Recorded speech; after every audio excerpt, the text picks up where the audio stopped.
কর্মসংস্থানকে মৌলিক অধিকার হিসেবে সাংবিধানিক স্বীকৃতি, গণ অভ্যুত্থানে শ্রমজীবী মানুষের লড়াইয়ের স্বীকৃতি আদায়, বেকারত্ব নিরসন ও ইনসাফ প্রতিষ্ঠার দাবিতে বাংলাদেশ বিপ্লবী যুব সংহতি আয়োজন করেছে জাতীয় যুব কনভেনশন। শুক্রবার সকালে রাজধানীর ইঞ্জিনিয়ার্স ইনস্টিটিউটে দিনব্যাপী কনভেনশনে যোগ দেন দলটির সারা দেশের নেতাকর্মীরা। সভায় বক্তারা ফ্যাসিবাদ বিরোধী লড়াই সংগ্রামে তাদের দলের প্রত্যক্ষ অংশগ্রহণের কথা তুলে ধরেন। অভ্যুত্থানের পরেও দেশে ভিন্নমত দমনের পায়তারা চলছে বলে দাবি করেন বক্তারা।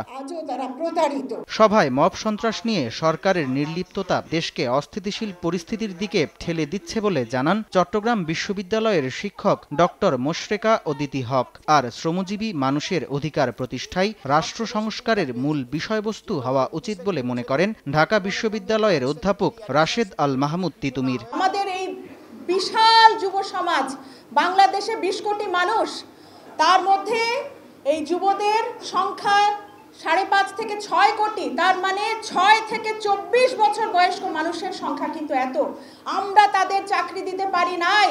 যে কোটা আন্দোলনের হাত ধরে এই 24-এর গণ আন্দোলন শুরু হয়েছে, তার মূল কথা কি ছিল? অন্যতম একটা প্রশ্ন ছিল বেকারত্ব নিরসন। বেকারত্ব নিরসনের জন্য কি কমিশন তৈরি হয়েছে? আজও আমাদের ছাত্রছাত্রী যারা আছে তারা দেখা যাচ্ছে বিশ্ববিদ্যালয়ে অনার্স মাস্টার্স পাশ করে তারা বলে ম্যাডাম চাকরি নাই। কোনো চাইল্ড বেনিফিট নেই, বেকারত্ব ভাতা নেই। আপনার অধিকাংশ মানুষ আজকে যুব সমাজের পরে অনেক মানুষ হচ্ছে আপনার প্রবীণ মানুষের সংখ্যা বেশি। তার মানে বাংলাদেশ রাষ্ট্রের যে সর্বজনীন চরিত্র এখন পর্যন্ত ধারণ করতে পারেনি।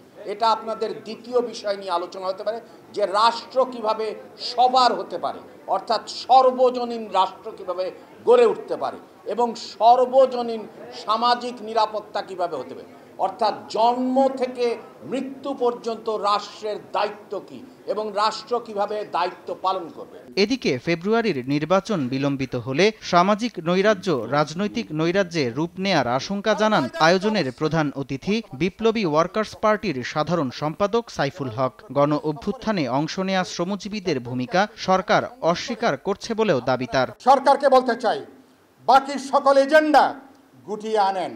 যে বাক্সগুলো খুলে ফেলেছেন, চাবিগুলো নিজেরা হারিয়ে ফেলেছেন, মেহরবানি করে সে বাক্সগুলো এখন বন্ধ করার ব্যবস্থা করেন।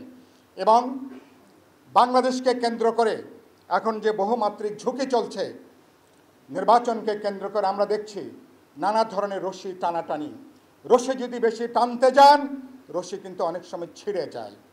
দড়ি বেশি টানতে গেলে দড়ি ছিঁড়ে যায়, সুতো বেশি টানতে গেলে সুতোটা ছিঁড়ে যায়। আমি পরিষ্কার করে বলেছি, আগামী নির্বাচনের মধ্য দিয়ে আমরা স্বর্গরাজ্যে যাব না, কথাটা সত্য, কিন্তু একটা গণতান্ত্রিক নির্বাচিত দায়বদ্ধ একটা নিয়মতান্ত্রিক সরকারের পথে বাংলাদেশ হাঁটতে চাই। উদ্বোধনী আয়োজনের পর দলটির নেতাকর্মীরা একটি র্যালি নিয়ে পল্টন মোড় প্রদক্ষিণ করেন। সামদানি প্রত্যয়, সময় সংবাদ, ঢাকা।